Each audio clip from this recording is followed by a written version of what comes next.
Hi, this is Paula Gloria, and this show is called Farther Down the Rabbit Hole, and we're going into the topic of hemp, medical hemp, with John Galino. Hi, Paula. Thank you, John, for joining me on this. And we have on the line Rick Simpson from Canada. He's the famous man who has the documentary Run from the Cure. Thank you for joining us again, Rick. Oh, happy to be here, Paula. Yeah. I just want to say that the controversial nature of this topic is such that you said it would be so much easier for you to just come down to New York and do the show. But unfortunately, you can't do that because... Explain why you can't do that. Well, here in Canada, they've labeled me a criminal because I saved lives and helped people. And it's truly disgusting. I mean, when you go into the court system and you see these lawyers and judges, and they know what they've seen the patient sitting there. They knew that this works. But like I said, most lawyers or not most, but an awful lot of lawyers are making a good living off of hemp cases, and they don't want nothing to change. Right. It's all about money. Right. I mean, it's so simple. If we could just go out, why don't we just go out and do a public display? And that's been what I've been wanting to do here in Canada. Well, I know that you do have an idea because you're saying that we should just stand up and, fight for our rights. Now, the way you're going to be doing this is you're going to be taking a tour across Canada? Yes, we're planning, I'm planning if things go right and if we can, get enough donations, then I'm planning to go to British Columbia in early May and start on Vancouver Island and do 26 cities right across Canada and put on great big free hemp medicine seminars, designed to wake the people up. When are you going to do this, Rick? Aware now of what's going on, but we need more aware of it. Rick, when are you going to do this? We're planning on it for May 2nd. For May 2nd. On Vancouver Island. Because I'm going to be talking to my legal counsel. They have some ideas about how to efficiently get our needs met without inefficiently going to jail, because that's not going to help people as much as you could if you stay out of jail. And maybe I could go with you on these tours, and we could Love to have you along for the ride. That would be great. Yeah, we could create more publicity about it, get it up on YouTube, get feedback from people, see how they're doing, growing secretly in their basements or wherever they've been. Great idea. Wherever they've been relegated to do it. Because as we said yesterday on the last show, you don't have a lot of faith in the court system and the legal system, and yet I feel each of us has our own niche, a way that we can work to start changing things. And you're going to do it by taking these tours. I would like to do it by informing people. I definitely want to get a videotape up of me creating some of this oil, and then I hope I don't have to do it again because it will create too much liability. Because even if you go and you're with again, dear. I'm sorry. I'm saying even when you're with a dealer, you're running a risk of getting arrested, and then the dealer is running a risk of getting arrested because it's illegal. But that's why it's $7,500 a pound. Yeah, well, I mean that's a high end too. It was also very potent. Up here, a pound of good hemp up here, I can generally around $2,400 for a pound of high grade hemp. Yeah, that's what they're charging in New York is just insane. Yeah, Rick. I mean, I know suppliers that sell like a pound, and it'll be like $1,200, and it's regular. You're fading. Oh, I was just saying how they have this inflated price through some dealers, but I mean, really, the going rate is really not that much. But like a pound, you can get some pretty decent stuff. I mean, it's all about supply and demand. We'll pay the price. The drug dealers will charge it. But hang on, but Rick, my understanding was he could have given me a pound of something that was $500, but $500? Yeah, he had different kinds of pounds, but I had a man who just had the little seeds of radioactive something or other planted inside his testicles or his prostate, and he's taking female hormones. And he's already feeling the aches in the bones, and so I wanted him to have the best stuff possible. Now, from my reading, I've discovered that THC can either be from 0.5% all the way up to 20% of a plant. More than 20%. There's strains out there. The highest strain that was ever tested was 31%. Now, I would imagine that would be a very expensive pound. That would be very effective medicine. Most of the stuff I work with is in around about 20% THC. Well, see, this is up all... here, it's about $2,400 for a pound up here. That's good. So this is all the more reason that it should be made in a nice quality on a big scale, so you have quality control. Oh, yes. This should be grown on a grand scale, several different strains. The most medicinal strains in the world should be grown on a grand scale. And, and that way we could produce it for practically nothing. We could make the medicine available to people on a donation basis. If they don't have any money, they still get the medicine. Right. That's the way it should be. That's the way it should be. Now, we die because we don't have enough money in our wallets. Now, you told me there was somebody who would deliver through the U.S. mails a pound. Yes, there was a gentleman, but I've lost contact with him. Right. It was $1,000 a pound, and I guess what, they ship it out of Mexico? Yes, I think it's Mexican hemp as far as I know. So I guess you're taking a risk, right? Because anywhere along the line, as it goes through the postal system, it can be caught, and then whoever catches it, I guess, has a chance to cure cancer if they should use it in such a non-selfish way. Yes. But meanwhile, it's a felony to send anything through the U.S. mails. It would probably be a felony to receive it? It's the same thing here in Canada. It's the same thing. But I mean, when someone's life is at stake, what do? You know, when your system is so corrupted that they won't do anything that's right, and you're at death's door, you don't have much choice in the matter. Right. Well, what I'm hoping is, with this very clever attorney, Carl Pearson, there might be some way to frame a lawsuit showing that you're, well, I don't know how he's going to figure it out, but it's just so heartbreaking to think that somebody's going to die, and if they don't die, they get the cure, but in order to get the cure, they have to become a criminal. That somehow seems deeply unconstitutional. It truly is. I mean, when I went through my case, like I dealt with the same judge for over 2 years, and every time I went before him, he knew that I was still treating people, but he never once told me to stop. He did say something one day, and I told him, I said, look, the people that this oil is helping do not have the luxury of your laws. If they don't get the medicine, they die. It's that simple. So would you say the judge was on your side? Partially. I think really what happened, I think through the case, I think that he kind of grew a conscience towards the end of it, but that doesn't excuse them for what they're doing. He grew a conscience, but in some ways, for no other reason than someday he may need the cure, because 1 out of 4 people have cancer. Well, that's the beauty of this medicine. In the end, no matter who you are, you're going to come down with a disease that this medicine is effective for. Or somebody you know. That's right. Right. You see judges, lawyers, doctors, politicians, and all these people like that. They draw big salaries, so they can afford to go out there and spend $2,000, $3,000, or $5,000 on a pound of hemp and do it quietly and heal themselves. But the average poor person who's on a fixed income or very low income, what are they supposed to do? According to our system, they should just go die, and that is not right. Or they go to the black market. Or they go to the black market. Well, that's where we're left. I mean, people that's where we are. Right now, that's what I have to do. I have to go to drug dealers to get this material to make the medicine. I mean, that's the only cost involved. I don't charge people for anything that I do.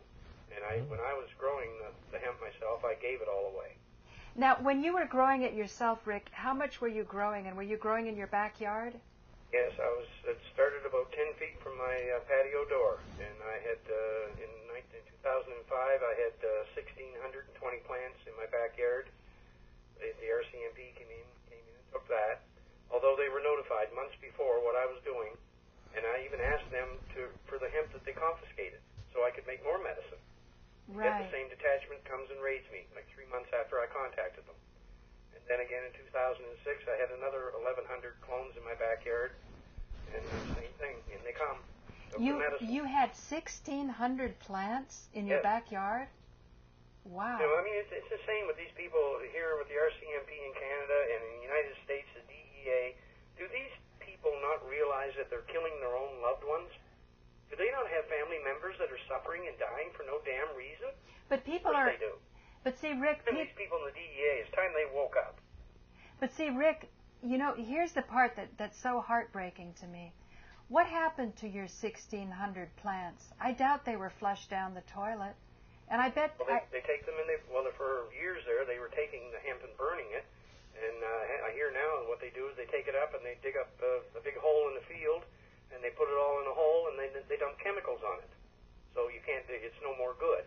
And then they just cover it up. Yeah, but you know what? I bet a lot of it also gets siphoned off and it gets onto the black market also. Well, I mean, who's in a better position than the police to do that? And see, quite a few policemen in Canada here that's been charged with doing just that. Yeah, and see, drug dealers themselves. See, here's another heartbreaking thing. We put this information out. We put it up on the internet. We've broadcast it on public access television, so people can just get the recipe and they can just brew up some in their basement. And people who are influential people who, if they went out on a limb in unison with other people who go out on a limb, we could start to change things. Well, I mean, to me, it's like I said, this is really about educating the people. Once the people are not in ignorance of this subject anymore and they realize what is going on here, I know the people will, because who doesn't want the cure for cancer? I mean, if you walked into an auditorium with 50,000 people and you asked anyone to raise your hand if you don't want a cure for cancer, not one hand would come up. So, I mean, what's going on here? But what if you had a second question? How hard will you fight for that cure for cancer to reach the people who need it? Well, an awful lot of people, most people today are so self-centered. They don't care about their neighbors. They don't care, about anything except their little world. And that's part of the problem that I see. It's just that there's no compassion anymore. It's true, Rick. You're a very compassionate person, and I've been told the same. But I've also been warned that you also have to find a fine line, because you can't rush. Well, I can't look at someone I get these calls from really from all over the world now. And I mean, how do you deny someone? How do you Right. Like a lot of people say, well, you're going to get shot and all of these things, the big money's going to come after you. Well, let them come. It's too late now anyway. We spread this all over the world. Thousands and thousands, tens of thousands of people are now making their own medicine. So how can they stop this? In that case, Rick, it should get easier and easier because that's what has to happen. Now, how come you didn't go to prison when other people are in prison for very small amounts of marijuana? Well, because the judge said himself during the sentencing, he said they're in his 34 years in the legal system, he said, I've never seen a case like this. There was no criminal intent. In other words, I'm not a criminal. Right. Yet I'm labeled as one. Right. And he even admitted that, that the scientific evidence does exist to back up everything that I'm saying, plus I have all these patients that are saying the same thing. So, I mean, he could have sent me to jail for 12 years. Yeah, but didn't he say that... He gave me a $2,000 fine. The only restriction I had was a fine. They gave me a firearms restriction, which is automatic. If you're charged with trafficking, then there's an automatic firearms restriction in Canada. Now, both times the RCMP were in my house, there was no firearms present. I mean, they didn't mind sticking a gun in somebody's face, but there was no guns in this house. So why am I that's the only restriction they did put on me. And why they did it makes no sense. I'm going to ask John to repeat what he said on Joe Friendly's show. No, I wanted to ask, he mentioned about his patients, but didn't the judge reject their testimony as being anecdotal, and it was inadmissible? Can't hear. Didn't the judge reject your patients' testimonies as being anecdotal? He said it didn't. That's in the Charter Challenge. Yes, I had 48 sworn affidavits. Well, what happened? I put out 120 affidavits to people that I treated with all kinds of, or supplied the oil to for all kinds of different diseases. I was very disappointed because I only collected about 48. I had 48 sworn affidavits. Most of the people, they just didn't want to get involved. Like, thanks for the cure, but I don't want to go to court. Wow. That's what I mean about the self-centered thing. All they care about is themselves. Do you know, Rick, in Ayurvedic medicine, traditional Indian medicine that's thousands of years old, right. One of the first tenets is that the doctor will not charge for the medicine. And then another thing that happens is it seems as though, particularly for wealthy people who are cured, it seems to be part of the tradition that they would go out and create a clinic that then would help poor people who couldn't afford things. And this is the way this society has stayed together for thousands of years, with this understanding that what goes around comes around. Well, eventually it's going to come around to all of these rich types that have been causing all of this grief for mankind. But one of the worst ones I know of is John D. Rockefeller. I mean, he's the one that really started with all of the medical foundations and all of this, and he's basically responsible for the medical system that we have today. And the strange part of this is, what I do, medicine from plants, is called empiric medicine. And Mr. Rockefeller himself, he took empiric medicine. But look what he gave us. The man, he's long dead, and I don't think the world is ever going to miss him. But the thing is people inherit this situation, and that becomes their reality. Well, and that's the problem. They will not stand and demand the truth, and that's all that has to be done with this. But that's what I'm saying. To me, this is the most exciting part about an alliance. Like if I came up to work with you, I would be more interested in how do you work with human nature to bring out the noblest qualities of human nature and to subdue those qualities of fear, of greed, of suspicion, of mistrust. That to me, I don't think there's really a pill that can do that. I mean, people can take marijuana and just, smoke it and just enjoy themselves, or people can use it to ennoble themselves and to say, you know what I thought I couldn't do yesterday, I bet I can do today. Well, I think a lot of this today, Paula, I think there's so many people that don't want to admit that they've been brainwashed. Right. They have been. If all of this wasn't true, what I'm doing, they would have locked me up and threw away the key. But hemp medicine is coming, and there is no stopping it. There's kind of a comical thing here in Canada. See, up until 1997, until 97, hemp up here was classed as a Schedule I drug. Then, that means it's not used in medicine; it's just a bad drug. But in 1997, they made it a Schedule II drug, which means that it can be used in medicine. And what was happening here, see, the pharmaceutical companies are getting ready to come back with the hemp medicine. What they want to do, they want to mix some hemp in with chemotherapy and things like that, which is totally ridiculous. But leave it to the pharmaceutical industry.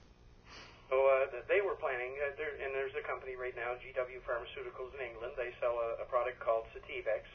It's made for this cannabis-based medicine.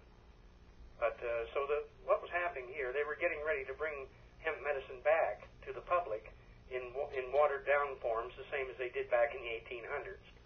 But they weren't.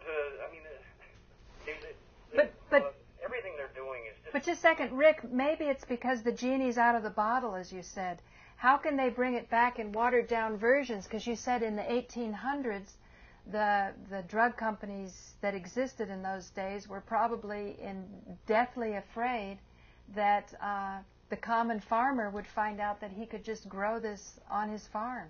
That's right. And probably make a better one because it wouldn't be watered down. You make a lot better medicine than what the drug companies were supplying. But see, what happened with me, it was more of a fluke than anything else that all of this just happened to me, my injury, and then I had cancer and everything. But when I come out with this, basically I threw a monkey wrench right into the spokes. And then by going out and telling everyone, like that doctor I talked to in the States here just recently, he asked me, he said, what was your intentions when you put that video out? And I told him, I said, when every second person knows how to cure their own cancer, how is the system going to stand against it? And he agreed with me. So the feeling I get, Rick, is you have a lot of people supporting you. Like I get the feeling the judge did the best he could.